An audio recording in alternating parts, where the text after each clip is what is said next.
اعوذ باللہ من الشیطان الرجیم بسم اللہ الرحمن الرحیم سيقول السفهاء من الناس ما ولاهم عن قبلتهم التي كانوا عليها قل لله المشرق والمغرب يهدي من يشاء إلى صراط مستقيم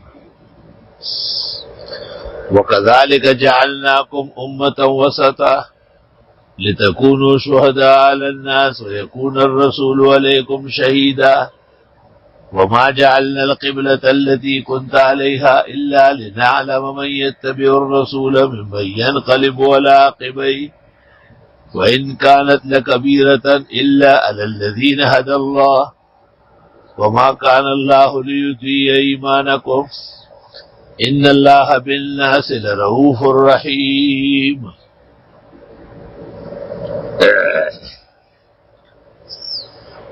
100 آیات تک تو توحید کا مسئلہ تھا اور اس میں مومنین کے اوصاف تھے اور کافرین کی مذمت تھی آیتین میں. ایک رکوع میں 10 نشانیاں اور 2 مثالیں تھی منافقین کے لیے اور سورت کے دعوے کا تذکرہ تھا جو فاتحہ میں بیان ہوا تھا ایاک نعبد و ایاک نستعین. وہ بقرہ کے اندر یا ایھا الناس اعبدوا ربکم اس کے ساتھ ہے کہ العبادۃ المخلصہ للہ وحدہ یا التوحید الخالص للہ جل وعلا، اور اس پر آفاقی ادلہ کا قیام بھی ہوا. قرآن کے سلسلے میں کہا گیا تھا لا ریب فیہ، تو ریب اگر متکلم کا ہو تو اعلان ہوا ہے من رب العالمین، اللہ کی طرف سے کوئی شک نہیں ہے.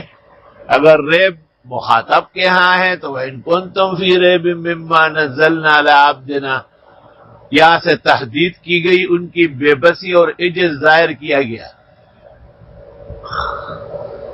تو قرآن کریم کے خلاف کرنے والوں کو سخت وعید اور تحدید کی گئی، اور قرآن کریم پر ایمان رکھنے والوں اور اس کی صداقت ماننے والوں کے لیے نعمتیں اور جنتیں اور ان کا تذکرہ ہوا، اور نعم ظاہرہ اور باطنہ بیان ہوئے. پھر یہ ارشاد بھی فرمایا کہ تمہارے باپ آدم کو ہم نے پیدا کیا اور زمین کا خلیفہ بنایا، ملائک سے ان کا سجدہ کرایا اور ان کو سب ضروریات انسانیہ کا علم دے دیا گیا، اور ان کی بے ادبی کرنے والے کو ہمیشہ کے لیے ملعون کر دیا گیا.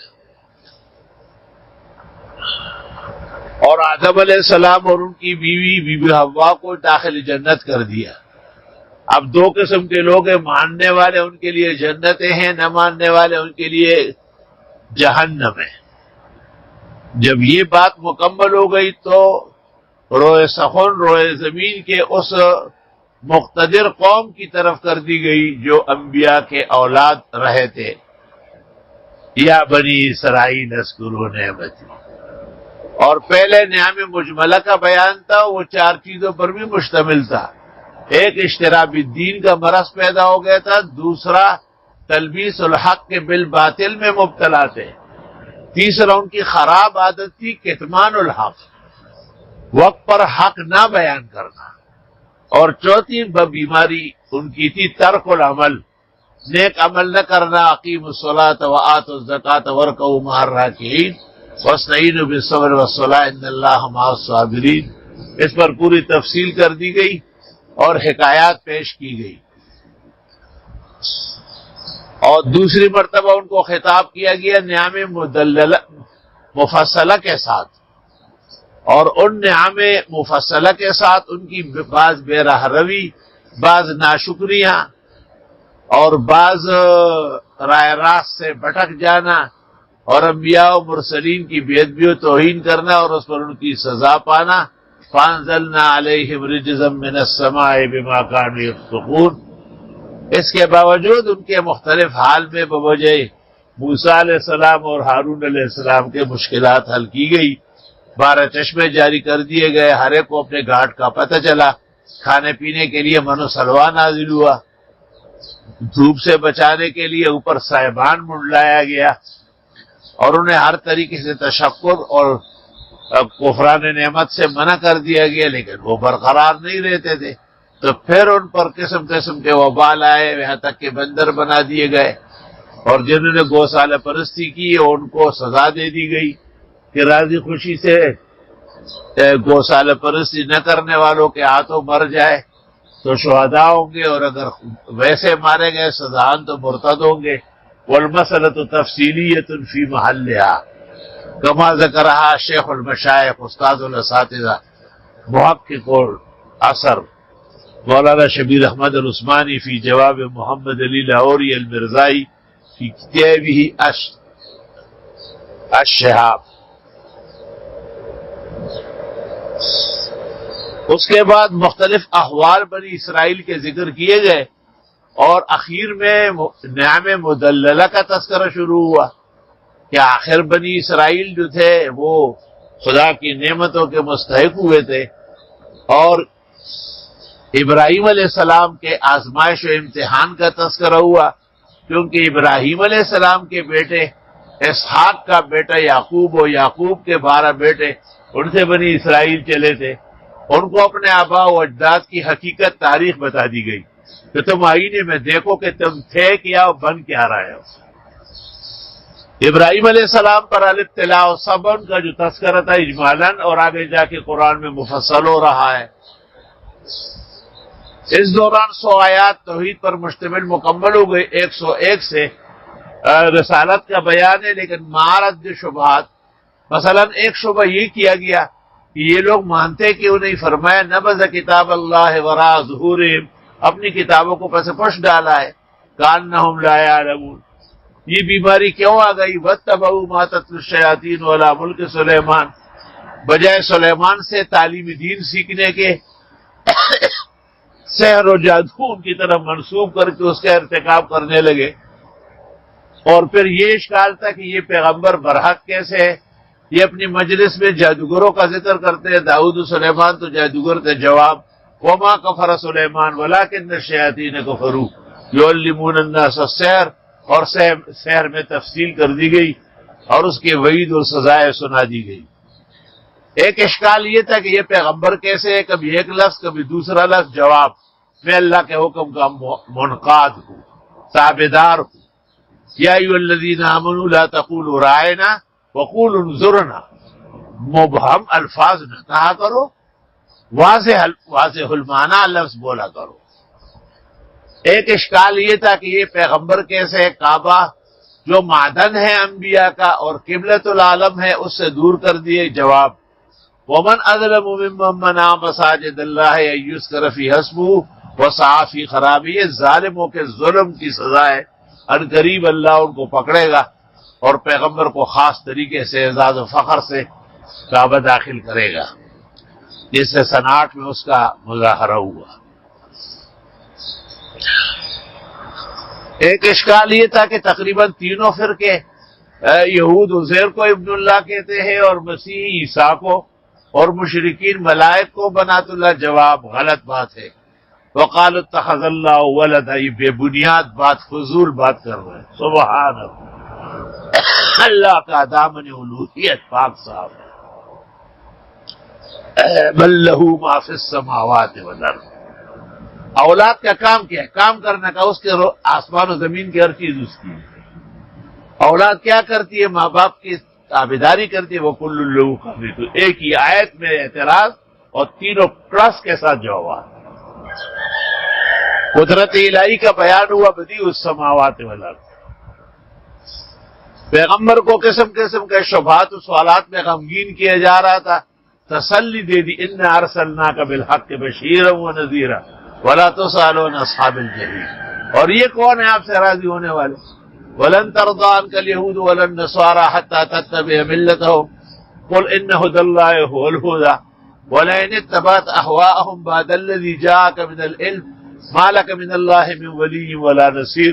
ارشاد ہوا کہ سارے ایک جیسے نہیں ہیں، آسمانی کتابوں کے علم اور اس کے تشکر ماننے والے مان رہے، الذين آتيناهم الكتاب يتلونه حق تلاوته، اولئک یؤمنون بہ ومن یکفر بہ فاولئک هم الخاسرون۔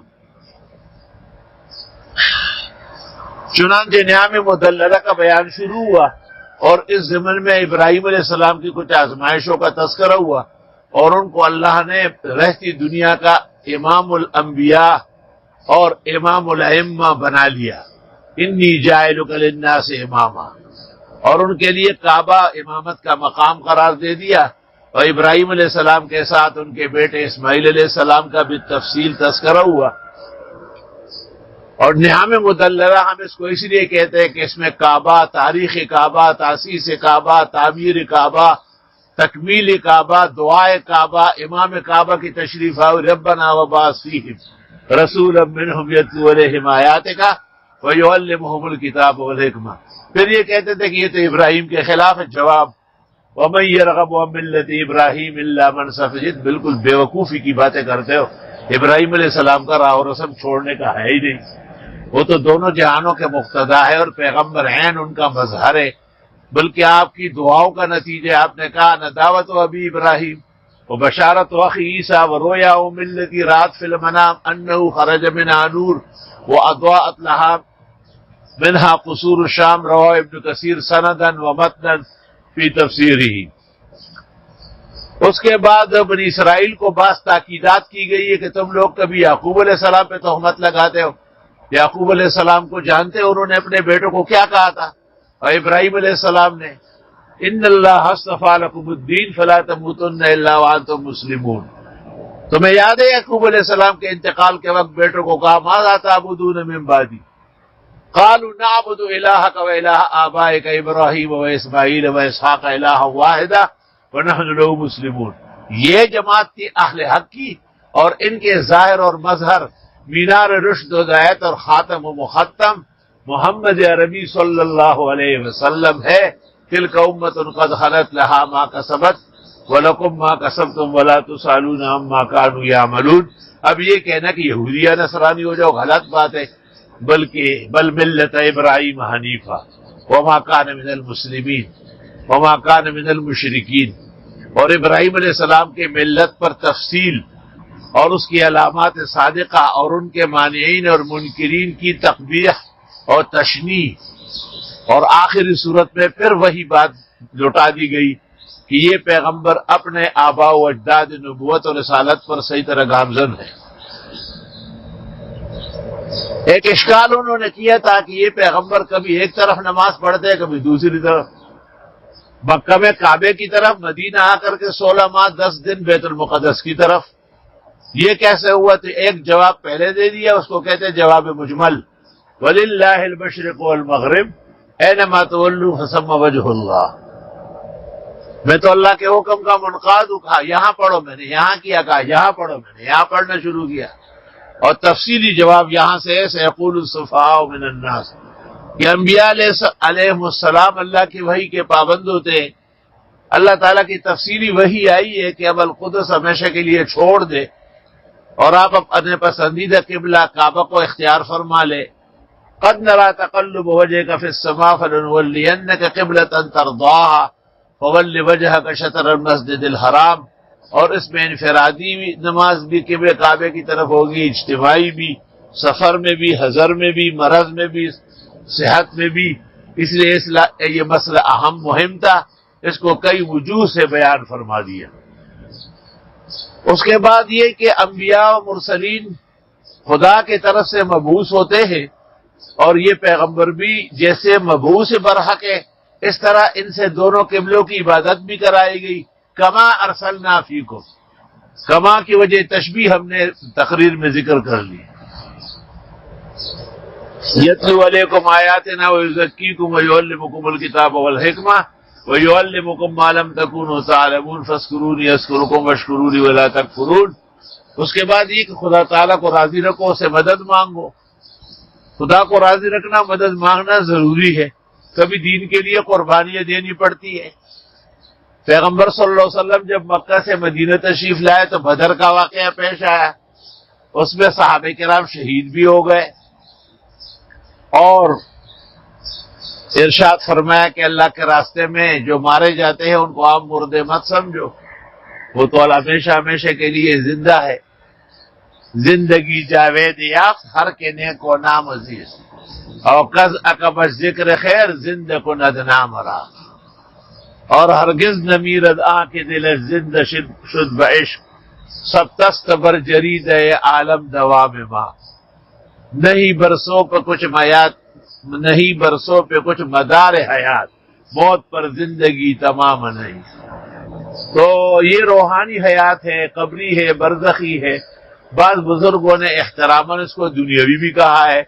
وفی ہی معافی ہے.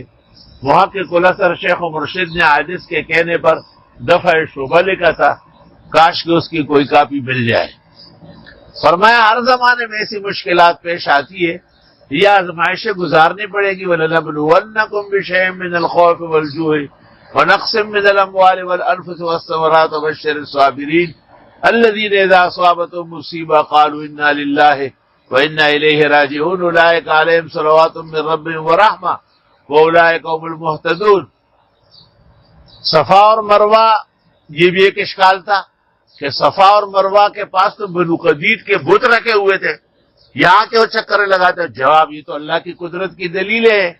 صفا و مروہ کے پاس بنو قدید کے بت، بنو مشلل کے بت تمہارے جیسے بےہودہ اور تمہارے جیسے مقصد نبوت سے محروموں کا وتیرہ رہا ہے. ورنہ صفا و مروہ قدرت الہی کی قدرت جاننے کی نشانی ہے. ان الصفا والمروہ من شعائر اللہ ومن حج البیت او اعتمر فلا جناح علیہ ان یطوف بہما ومن تطوع خیرا فإن اللہ شاکر علیم. آیت کریمہ میں ارشاد ہے کہ بزرگان دین کے دامن پر اہل باطل جو دھبے لگاتے ہیں ان سے متاثر ہو کر عقیدت کمزور نہ کیا جائے، اور یہی اہل حق کا فریضہ ہے. ان الذین یکتمون ما انزلنا من البینات والہدی من بعد ما بیناہ للناس فی الکتاب اولئک یلعنهم اللہ ویلعنهم اللائنون الا الذین تابوا واصلحوا وبینوا فاولئک اتوب علیہم وانا التواب الرحیم. ان الذین کفروا وماتوا وهم کفار اولئک علیہم لعنۃ اللہ والملائکۃ والناس اجمعین خالدین فیہا لا یخفف عنہم العذاب ولا هم ینظرون وإلہکم الہ واحد لا الہ الا هو الرحمن الرحیم. وہ دعوی صورت جو یا ایھا الناس اعبدوا کے ساتھ ذکر ہوا تھا، یہاں وإلہکم الہ واحد کے ساتھ ذکر ہوا، اور پھر ادلہ قدرت و وحدت بیان ہو گئی ہے. اللہ اکبر و کبیرہ.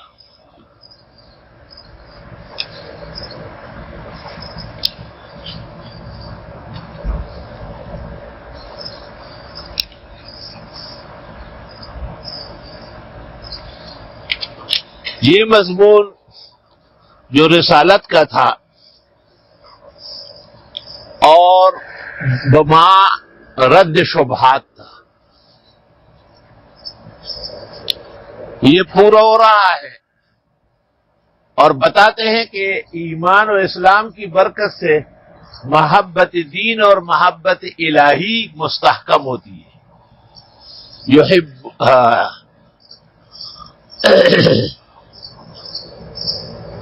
والذین آمنوا اشد حبا للہ. اور یہاں سے حلال و حرام کی کچھ تفصیل بھی آ گئی ہے. بھئی دنیا کی زندگی میں احتیاط کرنی پڑے گی. یا ایھا الناس کلوا مما فی الارض حلالا طیبا ولا تتبعوا خطوات الشیطان انہ لکم عدو مبین. انما یامرکم بالسوء والفحشاء وان تقولوا علی اللہ ما لا تعلمون. چنانچہ علماء دین کہتے ہیں کہ حلال حلال جاننا اور حرام حرام جاننا مومن کے ایمان ہی کا تقاضا ہے. آپ نے بخاری و مسلم کی حدیث میں کہا ہے، نعمان بن بشیر کی روایت ہے، ان الحلال بین وان الحرام بین وبینہما امور مشتبہات لا یعلمها کثیر من الناس. جو اپنے ایمان اور عزت کو بچائے وہ شک شبے کی چیزوں سے بھی بچے.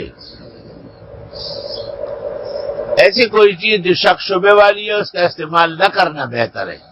جیسے اسٹرابیری جس کو عربی میں زقوم، فارسی میں زقوم، اردو میں زقوم، پنجابی میں زقوم، پشتو میں زقوم، والزقوم طعام الاسیم، گندے لوگوں کا خوراک ہے۔ اور لوگ اور جوابات دیتے ہیں، اللہ ان کو ہدایت دے۔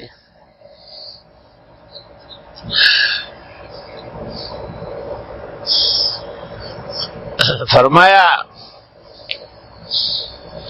یا ایھا الذین آمنوا کلوا من طیبات ما رزقناکم، اے ایمان والو صاف ستھرا حلال کھاؤ، واشکروا للہ ان کنتم ایاہ تعبدون، انما حرم علیکم المیتۃ والدم ولحم الخنزیر، بے شک حرام کیا تم پر مردار اور خون اور خنزیر کا گوشت، وما اہل بہ لغیر اللہ، اور وہ جس پر آواز لگایا گیا خدا کے علاوہ کسی اور کے نام کا۔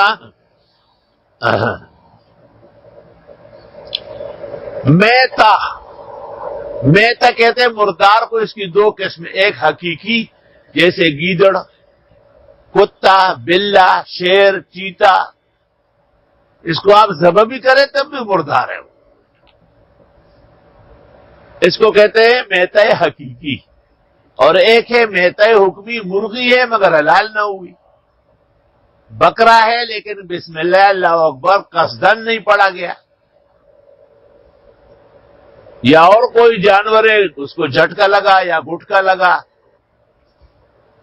اور ذبح سے رہ گیا تو وہ بھی مردار ہے، وہ گائے ہو، بھینس ہو، اونٹ ہو، تو میتا حقیقی ہو یا حکمی ہو وہ حرام ہے۔ والدم دوسرے مقام پر ہے والدم مسفوح، دم سے مراد سیلان کرنے والا، بہنے والا۔ جب جانور حلال ہوتا ہے تو اس کے گلے میں 4 رگیں ہیں، ان کا نام ہے اوداج اربع، ہدایہ رابع کتاب الذبائح۔ فقہا کہتے ہیں اگر 2 یا زیادہ رگیں کٹ گئی تو جانور حلال ہے۔ مفتابی قول کے مطابق اگر ایک بھی کٹ گیا لیکن خون پورا نکلا ہے تب بھی حلال ہے، اور جب کٹ نہ گئے یہ اوداج اربع اور وہ مردار خون جسم میں سرایت کر گیا تو حلال جانور مردار ہو گیا۔ ولحم الخنزیر، اور خنزیر کا گوشت، چونکہ عام طور پر خنزیر گوشت کے لیے کھایا جاتا ہے، ورنہ فقہاء اور مفسرین متفق ہے کہ شحمہ ولحمہ، خنزیر بتمام اجزائہ، بتمام بدنہ وجسمہ، حرام قطعی ہے۔ وما اہل بہ لغیر اللہ، اور وہ جس کو نامزد کیا گیا اللہ کے نام کے سوا، یہ فلاں بابا کا بکرا ہے، یہ فلاں دربار کی نیاز ہے، درست بات یہ ہے کہ یہ چیزیں حلال نہیں ہیں، خدا کے نام پر ہی موسوم ہونا چاہیے۔ یہ کہنا کہ یہ سنت ابراہیمی اور فلاں فلاں یہ مغالطات ہے، ادلہ شرعیہ نہیں ہے۔ دیوبند اور بریلی تو بعد میں آیا ہے، حضرت شیخ الہند نے ساری تفصیل فرمائی ہے، لیکن حضرت شیخ الہند سے ٹھیک 100 سال پہلے، کیونکہ شیخ الہند کا انتقال ہوا ہے 1239 میں، اور شاہ عبدالعزیز کا انتقال ہوا ہے 1139 میں، ٹھیک 100 سال فاصلہ ہے۔ اور شاہ عبدالعزیز نے فتح العزیز میں اس جگہ لکھا ہے کہ بزرگوں کے نام کے جو بکرے ہیں، زیارات کے مینڈے ہیں، اور بزرگوں کے تقرب و تقدس کے حصول کے جو نظر و نیاز ہے، یہ حرام اور خنزیر کی طرح ناجائز ہے۔ عام طور پر مزارات والے اس میں ذرا سستی کرتے ہیں، اور شیخ احمد ملا جیون تفسیرات احمدیہ جیسے کمزور لوگ بھی ساتھ دیتے ہیں، تو اس لیے پیر مہر علی شاہ گولڑوی اس نے شاہ عبدالعزیز کے خلاف کتاب لکھی، لیکن شاہ عبدالعزیز کا نام نہیں لکھ سکتا تھا۔ حضرت صاحب کا نام ہے عبدالحلیم، ان کے والد کا نام ہے عبدالحکیم، ان کے دادا کا نام ہے عبدالرحیم، تو اس نے کہا ہے کہ میں نے عبدالحلیم دہلوی کی تفسیر دیکھی، جس میں مزارات اور بزرگوں کے تقدس و تقرب کے لیے جو بکرے مینڈے دیے جاتے ہیں ان کو ناجائز و حرام کہا ہے، اور میں اس کو غلط سمجھتا ہوں۔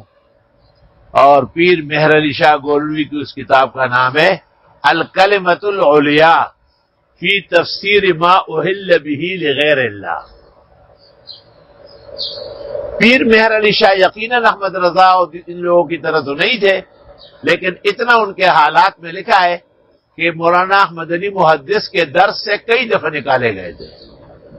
تو طالب علمی کے زمانے میں بھی وہ بعض محدثات و بدعات کے ساتھ متہم تھے۔ ان کے کہنے کے مطابق بعد میں جا کے چپکے سے دور حدیث میں شریک ہوئے، کیونکہ اس زمانے میں مولانا احمد علی محدث کے علاوہ پوری دنیا کے اندر کوئی سند حدیث نہیں تھی۔ مولانا احمد علی وہی ہے جو حضرت اقدس حجت اللہ علی العالمین مولانا محمد قاسم نانوتوی کے، اور فقی الہند اور ولی الہند مولانا رشید احمد گنگوئی کے استاد ہیں۔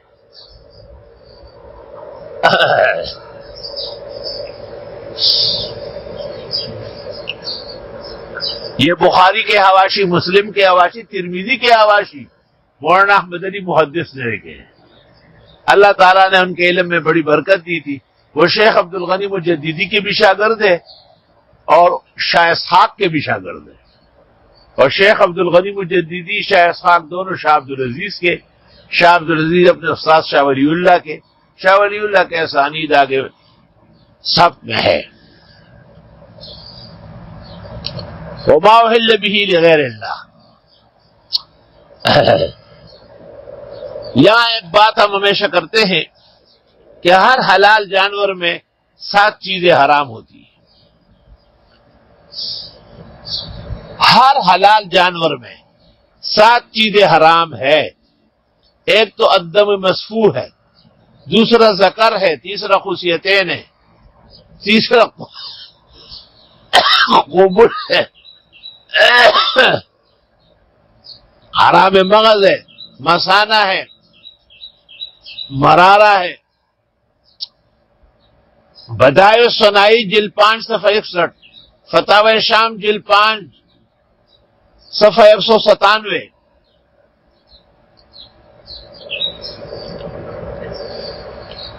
امداد الفتاوی جلد 4 صفحہ 128،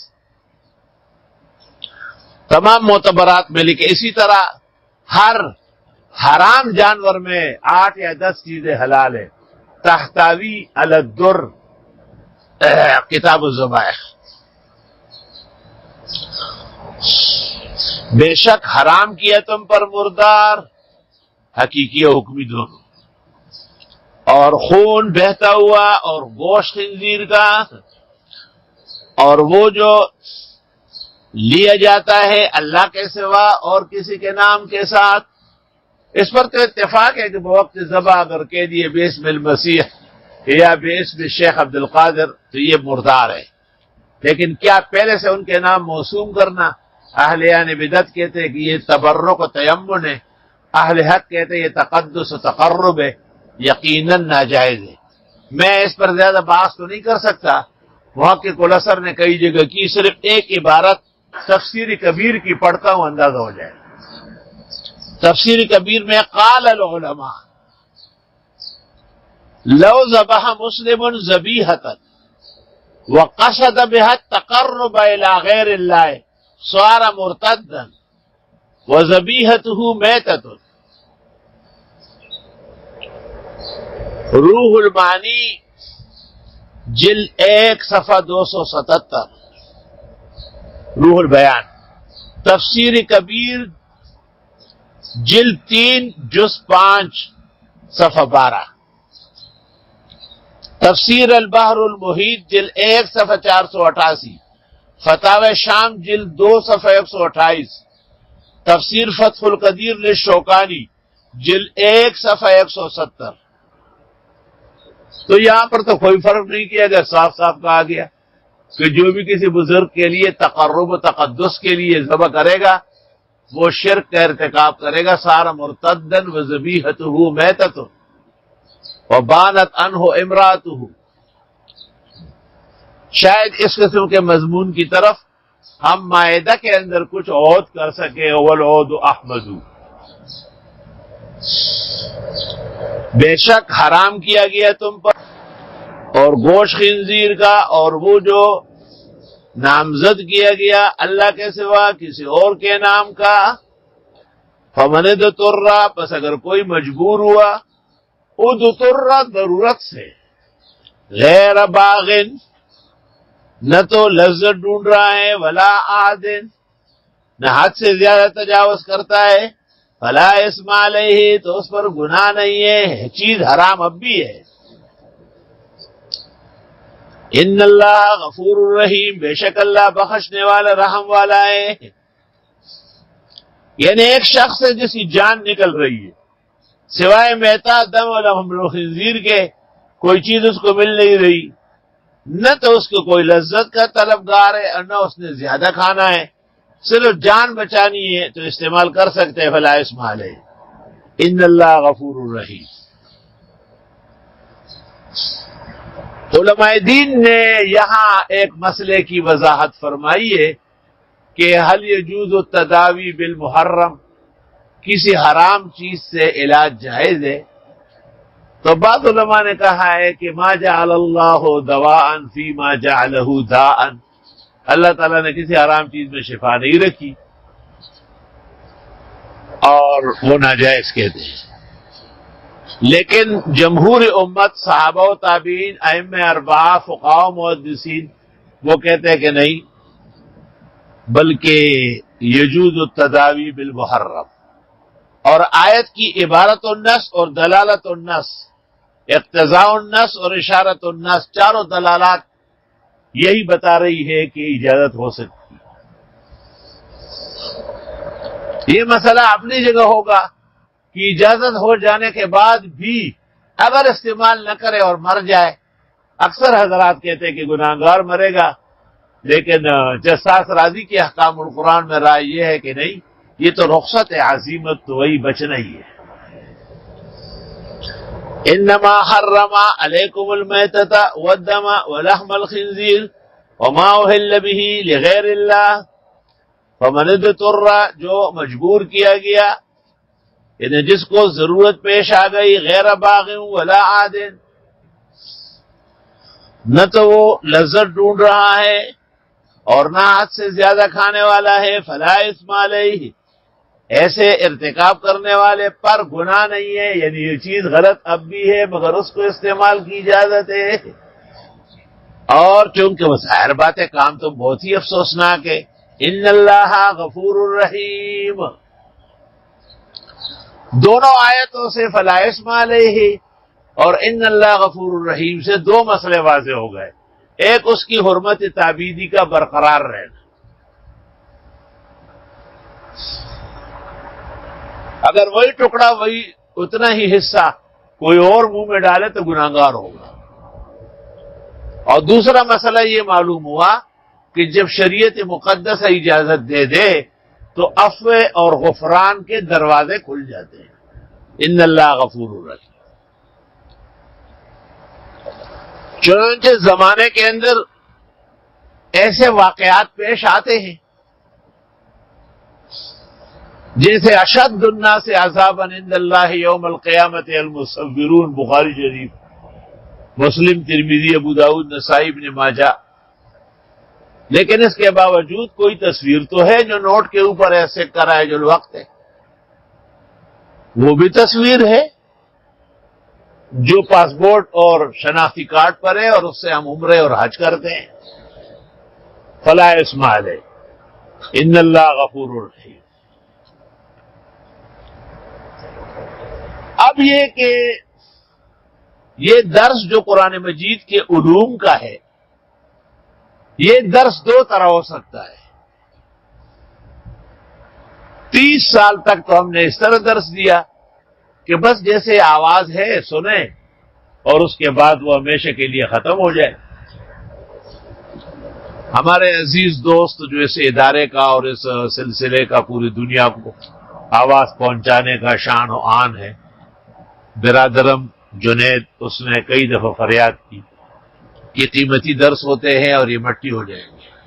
اس کے ساتھ آپ کا شبیہ آنا چاہیے. میں کائن باتوں کے لیے تیار ہوتا تھا، لیکن کچھ صورتیں ایسی پیش آئی جس نے مجھے بھی مجبور کیا کہ شاید اس کی اجازت ہونا چاہیے. فَمَنِ اضْطُرَّ غَيْرَ بَاغٍ وَلَا عَادٍ، ہم مجبور ہو گئے، نہ ہماری کوئی طلب ہے اور نہ ہم حد سے بڑھنے والے ہیں. فَلَا إِثْمَ عَلَيْهِ إِنَّ اللَّهَ غَفُورٌ رَحِيمٌ. جناب رسول اللہ صلی اللہ علیہ وسلم نے ام المومنین عائشہ کو کہا کہ حتیم بیت اللہ کا حصہ ہے. قوم کی باتوں سے بچنے کے لیے اور ان کو شک شبہ میں ڈالنے کے لیے میں اس کو داخل نہیں کرتا، ورنہ یہ داخل کعبہ ہے. اور جب بی بی نے خواہش کی کہ میں اندر جاؤں، کا ضرورت کیا ہے، حتیم میں پڑھو، والحتیم من البیت. جب عبداللہ ابن زبیر کا زمانہ آیا اور وہ ام المومنین کا بانجا بھی ہے، لاڈلا بھی ہے، تو انہوں نے پیغمبر کی خواہش کے مطابق حتیم کو داخل بیت کر لیا. لیکن جب وہ شہید کیے گئے اور عبد الملک ابن مروان نے حکومت سنبھالی تو پھر اس نے توڑ دیا، حتیم کو باہر نکالا. جب خلیفہ منصور عباسی کا زمانہ آیا تو اس نے امام مالک سے وہ مشہور زمانہ استفتاء کیا. مشہور زمانہ استفتاء کیا کہ اگر اجازت ہو تو میں پیغمبر کی خواہش کے مطابق حتیم کو داخل بیت کر لوں اور اس کو 2 دروازے لگاؤں، ایک داخلین کے لیے، دوسرا خارجین کے لیے. تو امام مالک نے وہ تاریخی جواب دیا ہے جو قیامت تک آب زر سے لکھنے کا ہوگا. یا امیر المومنین لا احب ان اجعل الکعبہ ملعبۃ للصلاطین. تاریخ کامل، تاریخ جلال سیوطی، تاریخ البدایہ والنہایہ، تاریخ الامم والملوک للطبری. یا امیر المومنین انی لا احب ان اجعل الکعبہ ملعبۃ للصلاطین. یا امیر المومنین، یہ تو کھلونا بن جائے گا، آپ کے مخالف پھر اس کو توڑیں گے، زندگی بھر کعبے کے ساتھ یہ حشر نشر ہوگا. فجزاء اللہ عنا وعن ھذا الدین احسن الجزاء. آج پوری دنیا کے اندر کعبہ برقرار ہے. تو اس طرح اوقات اور واقعات سے تو مسائل تبدیل ہوتے رہتے ہیں. جناب رسول اللہ صلی اللہ علیہ وسلم نے جب ہجرت فرمائی اور لوگوں کو دیکھا کہ وہ کتوں سے بہت محبت کرتے ہیں، فَأَمَرَ أَن يَقْتُلُ الْكِلَابَ كُلَّهُمْ. عبداللہ ابن عمر کہتے ہیں عورت ڈر جاتی تھی، ہم کہتے آپ کو کچھ نہیں، کتے کو مارنا ہے. تو یہی وہ کتے تھے جو بیر بضاعہ میں پھینکے گئے تھے. لیکن بعد میں آپ نے کہا کہ 3 کتوں کی اجازت ہے: کلب الصیاد شکار کے لیے، کلب الحراسہ کھیتی باڑی کے لیے، چوکیدارے کے لیے کلب الزرع کھیتی باڑی کے لیے. تو وہ نہیں جو مطلق تھی وہ مقید کر دی گئی اور اجازت آ گئی باقاعدہ ضرورت کے پیش نظر. قرآن کریم نے سورہ مائدہ میں ذکر کیا کہ واقعتاً شکاری کتا جو شکار کر لے اور زندہ لے آئے، مسلمان اس کو ذبح کرے تو وہ حلال ہے، اور اگر زندہ نہ آئے، مزاحمت میں مر جائے اور شکار کرتے ہوئے شکاری نے بسم اللہ اللہ اکبر پڑھا ہے تو بھی حلال ہے باجماع امت.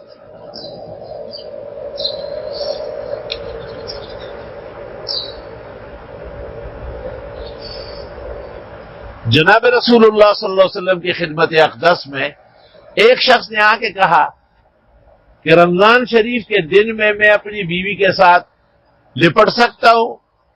آپ نے کہا ہلاک ہو جاؤ. تھوڑی دیر نہیں گزری تھی ایک اور آیا، آپ نے کہا بڑے شوق سے. الاختیار میں کہ حضرت عمر نے دریافت کیا، آپ نے کہا ایک جوان تھا وہ مبتلا ہو جائے گا گناہ میں، اور یہ تو بوڑھا بابا ہے، ذرا ایک چومی لی ہوگی اور اس کے بعد مغرب تک لیٹا رہے گا، پڑا رہے گا۔ تو افراد کو دیکھ کر کے بھی پیغمبرانہ احکام میں فرق آیا ہے۔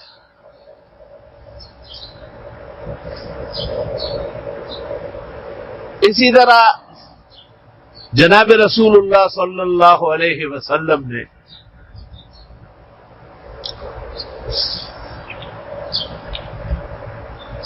بعض صورتوں میں آپ نے بعض واقعات کو، جیسے شروع میں آپ نے کہا کہ تم لوگ زیارت القبور نہ کرو، لیکن آپ نے بعد میں کہا نہیتکم عن زیارت القبور الا فزوروها، اب کر سکتے ہو کیونکہ یہ آخرت کا یاد اور دنیا کی بے رغبتی دلاتی ہے۔ صحاح کی حدیث ہے۔ حنفیہ کے نزدیک مطلقاً للرجال والنساء جائز ہے۔ تفصیل ابن عابدین کی کتاب جمل النور فی نہی النساء عن زیارت القبور میں دیکھ لی جائے۔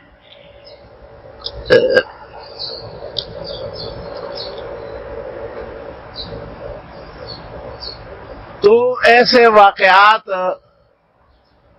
ہوتے ہیں دنیا میں کہ بھئی ایک کمپنی کے مزدوروں نے بھوک ہڑتال کی ہے، سب بیٹھے ہوئے ہیں، تو حضرت اقدس امام الحسن مولانا انور شاہ نے کہا یہ تو جائز نہیں ہے، ناحق اہلاک النفس ہے۔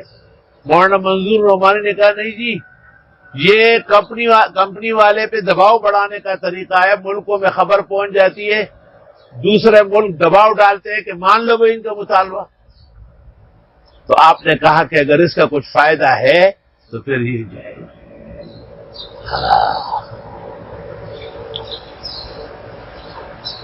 تو اس لیے آن لائن یا اس سلسلے میں عاجز اور فقیر کئی نظر آتا ہو اور بعض دوست پرانی تحقیق اور فتوے پہ قائم ہو، خدا تعالیٰ ان کو جزائے خیر دے، لیکن حالات کے پیش نظر ضرورت پیش آ گئی ہے، نہ ہماری طلب ہے اور نہ ہماری پسند ہے۔ امید ہے کہ فلا اسم علیہ ان اللہ غفور الرحیم۔ اور کوئی مسئلہ اس میں؟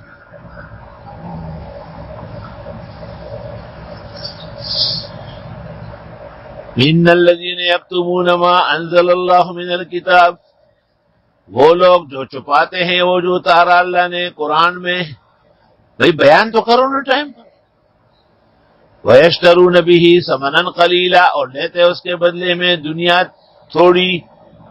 أُولَئِكَ مَا يَأْكُلُونَ فِي بُطُونِهِمْ، یہ لوگ نہیں ڈالتے اپنے پیٹ میں إِلَّا النَّارَ، مگر آگ۔ وَلَا يُكَلِّمُهُمُ اللَّهُ يَوْمَ الْقِيَامَةِ، نہ بات کرے گا ان سے اللہ قیامت میں۔ وَلَا يُزَكِّيهِمْ، نہ پاک ہونے دے گا۔ وَلَهُمْ عَذَابٌ أَلِيمٌ۔ أولئك الذين اشتروا الضلالة بالهدى والعذاب بالمغفرة فما أصبرهم على النار ذلك بأن الله نزل الكتاب بالحق وإن الذين اختلفوا في الكتاب لفي شقاق بعيد۔ تو سورۃ بقرہ کی ابتدائی 100 آیات اللہ تعالیٰ کی توحید و تفرید پر مشتمل تھی، بما واقعات اور بنی اسرائیل کے ساتھ خطابات ثلاثہ، نعم مجملہ، نعم مفصلہ، نعم مدللہ کے ساتھ، اور 101 سے رسالت کا بیان ہے، لیکن معارض شبہات۔ اس کو تو اہل کتاب نہیں مانتے، فرمایا کتاب کو پس پش ڈالا ہے۔ اس کو تو یہ تو جادوگروں کا ذکر کرتا ہے۔ داؤد و سلیمان جواب، وہ اللہ کے مقدس پیغمبر تھے۔ وما کفر سلیمان ولکن الشیاطین کفروا یعلمون الناس السحر، یہ پیغمبر کبھی ایک بات کبھی دوسری بات۔ یا ایھا الذین آمنوا لا تقولوا راعنا وقولوا انظرنا، جواب میں اللہ کے حکم کا منقاد ہوں۔ یہ پیغمبر کبھی کہتے آیت ناسخ ہو گئی، کبھی کہتے منسوخ ہو گئی۔ جواب ناسخ منسوخ برحق ہے، ما ننسخ من آیت او ننسها نات بخیر منها او مثلها علم تعلم ان اللہ علی کل شیء قدیر۔ تحاوی کی ناسخ منسوخ پر مفصل کتاب، ابن الانباری کی الاعتبار، ابن الجوزی کی النواسخ اور دیگر معتبرات و متورات امت دیکھ لی جائے۔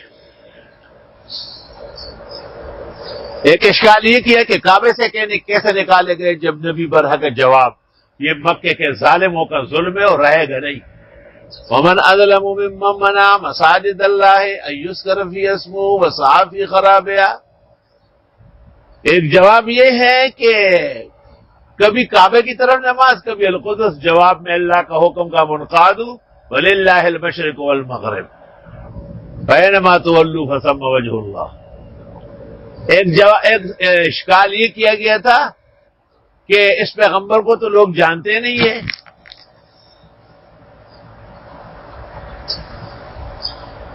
صحیح،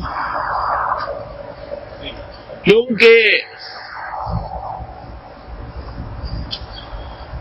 یہود بھی ایک پیغمبر عزیر کو ابن اللہ کہتے ہیں، عیسائی بھی مسیح کو ابن اللہ کہتے ہیں، اور مشرکین بھی ملائک کو بنات اللہ کہتے ہیں. جواب وقالوا اتخذ اللہ ولدا، یہ کہنا کہ اللہ کی اولاد ہے بالکل جھوٹ.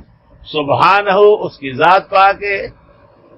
بل لہ ما فی السماوات وما فی الارض کل لہ قانتون. اور پیغمبر کو تسلی، انا ارسلناک بالحق بشیرا ونذیرا ولا تسأل عن اصحاب الجحیم. یہود کا راضی ہونا کوئی ضروری نہیں، سب ایک جیسے نہیں ہے جو کتاب برحق جانتے ایمان لاتے. اور نعم مدللہ کا بیان و شروع ہوا جس میں حضرت ابراہیم کی امامت اور آزمائشوں کا تذکرہ ہے، اور کعبہ اس کے لیے محل امامت ٹھہرایا، اور ابراہیم علیہ السلام اور ان کے تمام نسب کو بھی تفصیل ذکر کیا، اور ان کا صحیح وارث اور جانشین اور ان کا صحیح سپوت اور ان کا عز و شرف محمد الرسول اللہ صلی اللہ علیہ وسلم. ربنا وبعث فیہم رسولا منہم یتلو علیہم آیاتک ویعلمہم الکتاب والحکمت ویزکیہم انک انت العزیز الحکیم. یہ کہنا کہ یہ ابراہیم کا مخالف ہے. جواب ومن یرغب عن ملت ابراہیم، یہ بیہودہ لوگوں کا کہنا ہے. یہ عین ابراہیمی ملت کا زندہ تابندہ کرنے والا ہے. تمہیں ابراہیم اور ان کے اولاد کا پتہ ہے کیا تاکید کی تھی؟ یا بنی ان اللہ اصطفی لکم الدین فلا تموتن الا وانتم مسلمون. خالص دین وحدت کی، دین حنیف اور اسلام کی تاکید کی. او ہم کنتم شہداء اذ حضر یعقوب الموت، یعقوب کے مرگ کے وقت تم میں سے کوئی تھا کیا؟ اس نے بیٹوں کو کیا کہا تھا؟ اذ قال لبنیہ ما تعبدون من بعدی قالوا نعبد الہک والہ آبائک ابراہیم واسماعیل واسحاق الہا واحدا ونحن له مسلمون. اور اس پر تمام تفصیل کہ یہ پیغمبر ابراہیمی ہے، یہ اسحاقی ہے، یہ اسماعیلی ہے، یہ یعقوب علیہ السلام اور جمیع انبیاء بنی اسرائیل و اسماعیل کے سچے اور بہترین متبع و متبوع ہے. اور پھر ایک سوال جو ان کا تھا وہ ذرا تفصیلی تھا، تحویل کعبہ کا، اس کو دوبارہ ذکر کیا اور اس میں مزید تفصیل فرمائی. پھر یہ کہ لوگوں کو لے آتے ہیں پھر کٹوا دیتے ہیں، کہتے ہیں شہید ہے. جواب یہ تو اللہ کا حکم ہے. وَلَا تَقُولُوا لِمَن يُقْتَلُ فِي سَبِيلِ اللَّهِ أَمْوَاتٌ بَلْ أَحْيَاءٌ وَلَٰكِن لَّا تَشْعُرُونَ. اور یہ تو ایک آزمائش ہے. وَلَنَبْلُوَنَّكُمْ. پاک لوگوں پر غلط لوگ تہمت لگاتے ہیں، ان الصفا والمروہ من شعائر اللہ. یہ تو کہتے ہیں بنو قدید و بنو مشلل کے بت ہے. فرمایا نہیں نہیں، تو اللہ کی قدرت کی نشانی ہے. بت تو تم نے رکھے تھے، ہم نے اٹھا کے پٹخ دی. علماء کو چاہیے کہ وقت پر وضاحت کرے، نہ کرنے والوں کو سخت سزا اور وعید، توبہ کرنے والے، اصلاح کرنے والوں کے لیے معافی اور رحمت، اور ابد الآباد کی سزا کفار کو، اور سورت کے موضوع کا اعادہ وَإِلَٰهُكُمْ إِلَٰهٌ وَاحِدٌ لَا إِلَٰهَ إِلَّا هُوَ الرَّحْمَٰنُ الرَّحِيمُ. اور یہ مضمون جب کمال کو پہنچ گیا، یعنی 76 آیات میں، 100 میں توحید تھی اور 76 میں رسالت تھی، معرض شبہات، تو 177 سے جہاد شروع ہے. جہاد فی سبیل اللہ. جہاد کے 3 مرحلے ہوتے ہیں، چوتھا نہیں ہے. اول مرحلہ مجاہد، سپاہی اور فوجی کی تربیت، تدریب، ٹریننگ، کہ بھاگ نہ جائے، لالچ میں نہ آئے، موضوع سے پیچھے نہ ہٹے. وہ پہلا مرحلہ اس جگہ ہے. 5 معتقدات اور 5 عملیات ذکر کر کے فرمایا کہ یہ سچے مجاہد ہیں. اور دوسرا مرحلہ جہاد چڑ جانے کا ہے.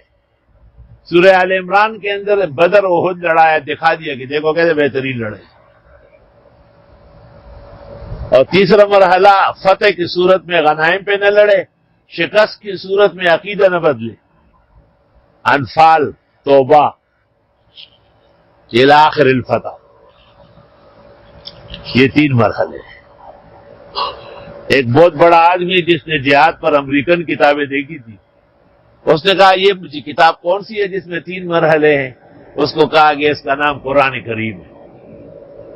تو آپ بتا دیں گے؟ میں نے کہا لمحے میں اوڑوں سے. لیس البر ان تولوا وجوہکم قبل المشرق والمغرب، یہ کوئی نیکی نہیں ہے کہ آپ موڑ دے چہرے کو مشرق یا مغرب کی طرف. صرف نماز سے تو کام نہیں چلے گا، زکوٰۃ بھی ماننی پڑے گی. ولکن البر، نیکی کامل وہ ہے من آمن باللہ والیوم الآخر والملائکۃ والکتاب والنبیین. ایمان باللہ 1، بالآخرت 2، بالملائک 3، بالکتب 4، بالنبیین 5. یہ 5 معتقدات ہو گئے. وآت المال علی حبہ ذوی القربى والیتامى والمساکین وابن السبیل والسائلین وفی الرقاب 1. واقام الصلاۃ، نماز پڑھی 2. وآت الزکاۃ، زکات دی 3. والموفون بعہدہم اذا عاہدوا، عہد و پیمان پورا کرتے 4. والصابرین فی الباساء والضراء، ہر حال میں تنگی ہو یا تکلیف ہو جم کے رہیں گے، خاص کر میدان جنگ میں. تو 5 معتقدات اور 5 عملیات قرآن کے پیش نظر جس مجاہد، سپاہی اور فوجی کو ٹریننگ دے دی جائے، قرآن کہتا ہے اولئک الذین صدقوا، یہ لوگ جہاد کر سکتے ہیں. اولئک هم المتقون. اب 4 قاعدے ذکر ہو رہے ہیں. 4 قاعدے ذکر ہو رہے ہیں کیونکہ پاکستان کے 4 صوبے. ایک قاعدہ یہ ہے کہ کتب علیکم القصاص فی القتلی، قاتل سے مقتول کے لیے بدلہ لینا پڑے گا بقاعدہ شرعیہ، کہ ملک میں ظلم نہ ہو، قتل نہ ہو، امن ہو. دوسرا یہ کہ کتب علیکم اذا حضر احدکم المیت موت ان ترک خیرا الوصیہ، مال کی تقسیم بقاعدہ شریعہ ہو. 2.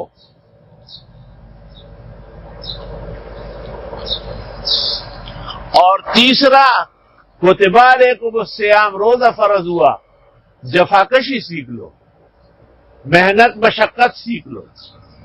کہیں ایسا نہ ہو کہ ذرا سی بھوک لگے اور اسجد جو ہے نا پاکستان سے باہر چلا جائے. روزے کا مقصد کیا ہے؟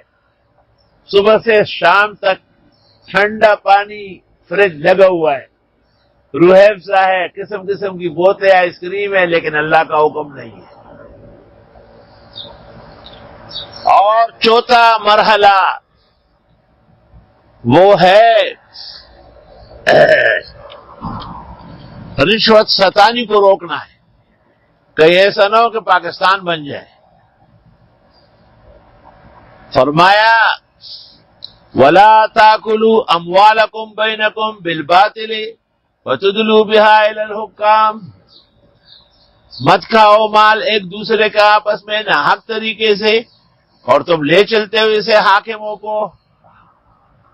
ایک بڑے افسر نے مجھے کہا میں تو اور کوئی چیز قبول نہیں کرتا، صرف پھل. میں نے کہا تو بڑا اچھا ہے. اس کا سیکرٹری سے اس نے کہا پھلوں کے ٹوکرے میں اندر ڈالر ہوتا ہے. ویسے بھائی ماں تیرا ٹوکرا آگے نہیں کرنا ہوتا. خیر وہ خیر ہوتا ہے غیر کہہ رہے کر سور بچے تھا شاید یو سر تخیم چې کیلو د خټکو لاندې سدي پیدې هر چاته وایي چې بس سره پاللې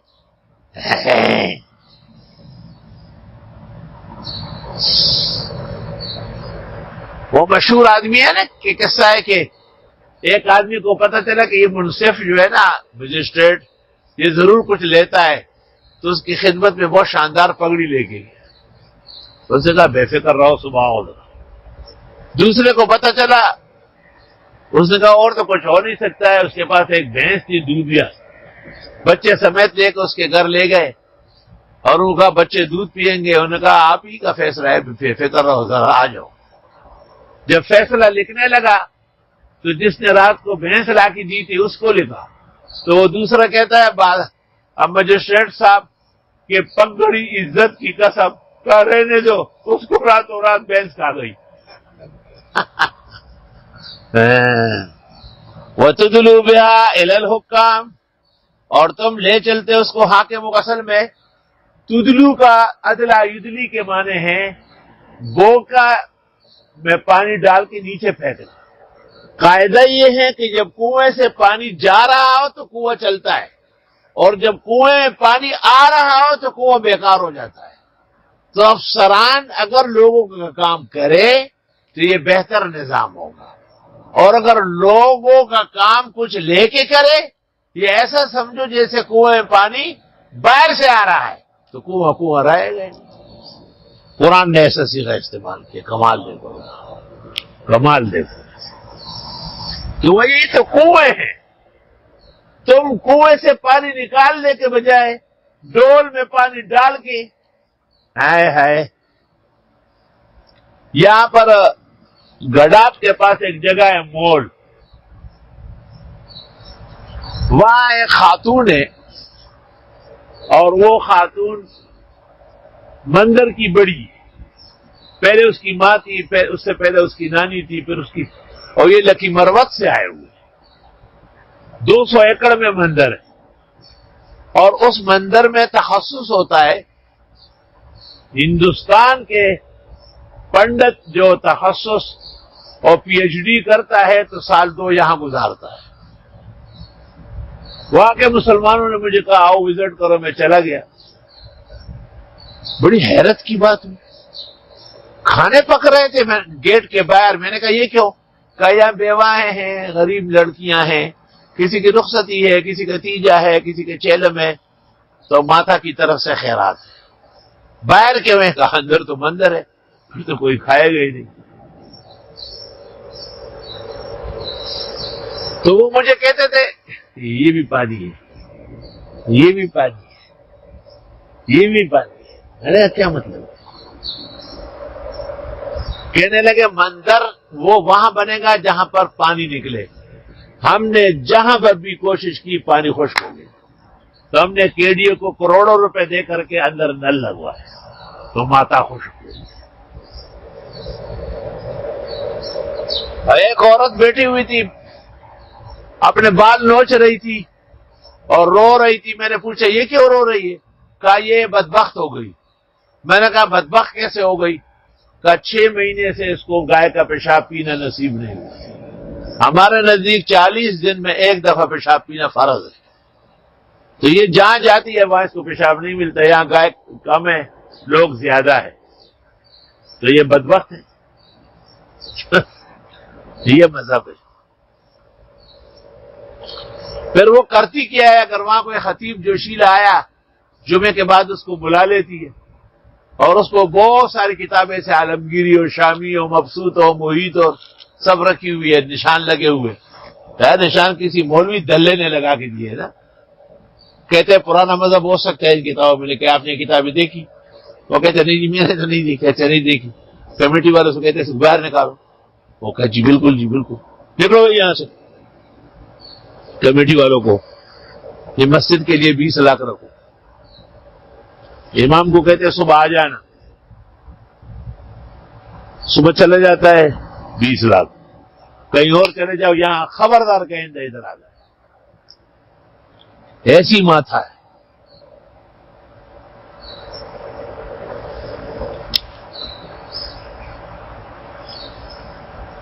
اللہ. اس کے بعد احکام فرعیہ شروع ہو گئی جی. احکام فرعیہ یہ 4 قوانین ملک میں آج نافذ کر لو.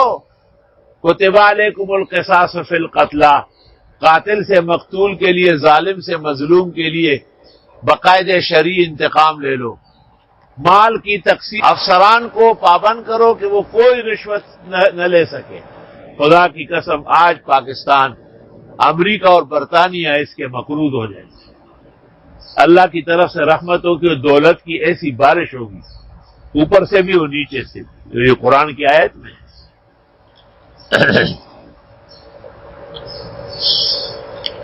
اللہ اکبر و کبیر.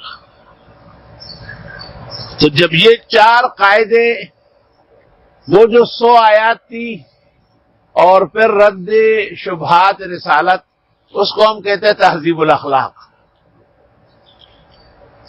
اور یہ 4 قاعدے جو ہے اس کو ہم کہتے ہیں تدبیر المنزل، کہ ایک گھر کس طرح صحیح چلے گا.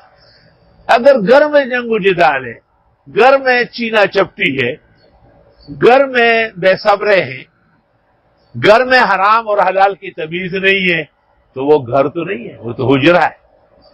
وہ گھر تو نہیں، وہ تو مارکیٹ اور بازار ہے. تو تدبیر المنزل کے 4 قاعدے ذکر ہوئے. اور اب السیاست المدنی 36 احکام، طلاق ہے، نکاح ہے، رضاعت ہے،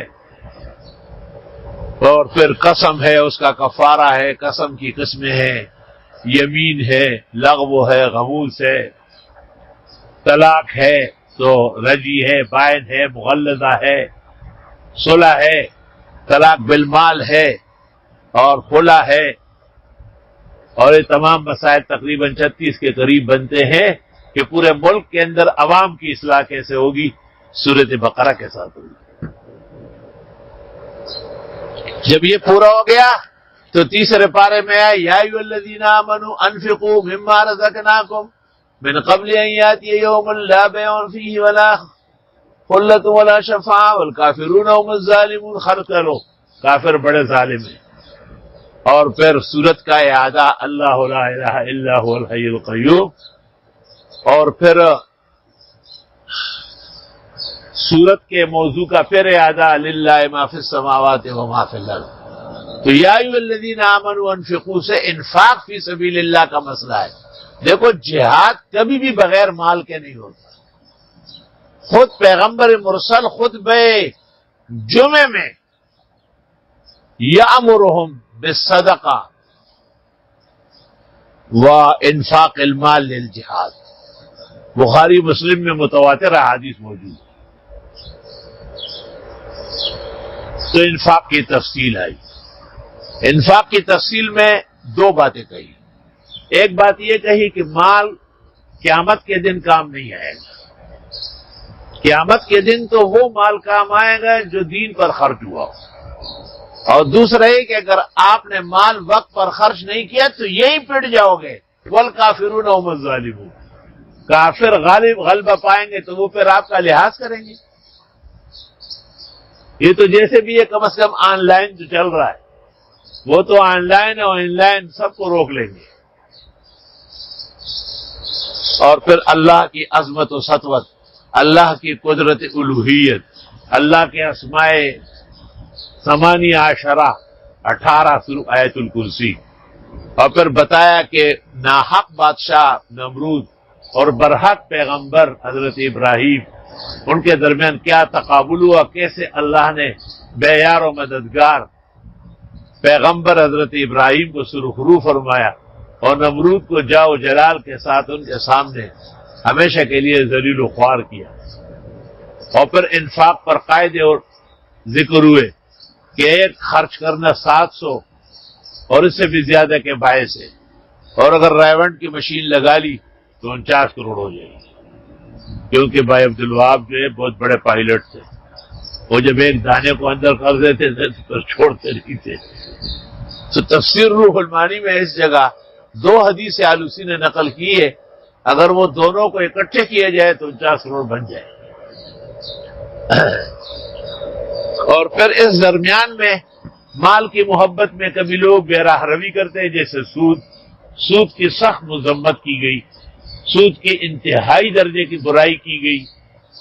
سود خور کو خدا کے ساتھ لڑنے کے لیے تیار کرنے کا کہا گیا. سود خور کو کہا کہ اصل سرمایہ لو، باقی باتیں چھوڑو، قیامت کے دن برحق ہے. اور آخری رکوع کے اندر مدائنہ ہے، اور پھر سورت کا خلاصہ ہے وَلِلَّهِ مَا فِي السَّمَاوَاتِ وَمَا فِي الْأَرْضِ، اور اس کے بعد دعا ہے. کیا دعا ہے؟ سورت کے اخیر میں دعا ہے. پڑھو دعا. کیا دعا ہے؟ بات یہ ہے کہ دیکھو سورت فاتحہ کے اخیر میں بھی دعا ہے، لیکن وہ چھوٹی دعا ہے آمین. دیکھو، اور وہ غیر قرآن ہے. اللہ کا نظام فصاحت بلاغت کا دیکھیں. اور سورت بقرہ ایک مفصل 40 رکوع پر مشتمل، تقریباً 2.5 پارے پر مشتمل سورت ہے. جس کے اخیر میں ہے ربنا لا تؤاخذنا ان، خدایا ہم سے بہت سارے اہم مسئلے رہ گئے ہوں گے، معافی چاہتے ہیں اگر ہم بھول گئے یا چوک گئے. ولا تحمل علينا إصرا كما حملته على الذين من قبلنا ربنا ولا تحملنا ما لا طاقة لنا به واعف عنا واغفر لنا وارحمنا انت مولانا فانصرنا على القوم الكافرين. یا اللہ پورے عالم سے وبا دور فرما، مصیبت دور فرما، تکالیف رنج اور علم دور فرما، پاکستان کے چپے چپے کی حفاظت فرما، چاروں صوبوں کی حفاظت فرما، کل بگو مومنوں کی، عالموں کی، طالبوں کی، بھائی خواہوں کی، علماء کی، راسخین کی، مفتیوں کی، محدثین کی، مفسرین کی، خطباء کی، مؤذنین کی، ہمارے بھائیوں کی، سب کی یا اللہ حفاظت فرما.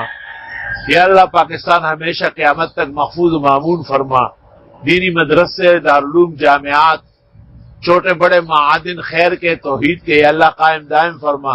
حاضرین مجلس اور ان کے غائبین کی دعائیں قبول فرما. عاجز اور فقیر کو کمال صحت، کمال شفا، کمال تندرستی، کمال سلامتی عطا فرما. جن کی جو دعائیں خدایا قبول فرما.